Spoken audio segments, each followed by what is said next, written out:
வணக்கம். இன்னைக்கு ஹார்ட்ல பைபாஸ் பண்ணிக்கிறதும், கிட்னியை டிரான்ஸ்பிளான்ட் பண்ணிக்கிறதும், லிவர், ஸ்ப்ளீன், கால் பிளேடர் இப்படின்னு எல்லா ஆர்கன்ஸ்லையுமே ஆப்ரேஷன்ஸ் நடக்குது.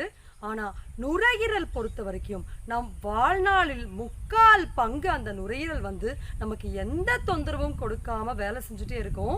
ஸோ அதில் ஒரு ஆப்ரேஷன் போகிற அளவுக்கு அது கொண்டு போகாமல் முடிந்த வரை நம்ம உடம்புல இருக்கக்கூடிய கழிவுகளை சளியாக மாற்றி மாற்றி தேக்கி வைத்தோ வெளியேற்றியோ எப்படியோ ஒன்று கஷ்டப்பட்டுட்டு இருக்கக்கூடிய அந்த நுரையீரலை முற்றிலுமாக சுத்தப்படுத்துவதற்கான ஒரு 5 எளிமையான வழிமுறைகள் பற்றி தான் நம்ம இன்னைக்கு பார்க்க போகிறோம்.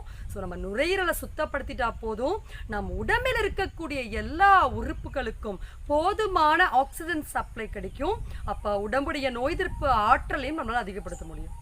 நுரையீரல்ல தேங்கக்கூடிய சளிதான் உடலில் ஏற்படக்கூடிய ஒரு 60-70% நோய்களுக்கான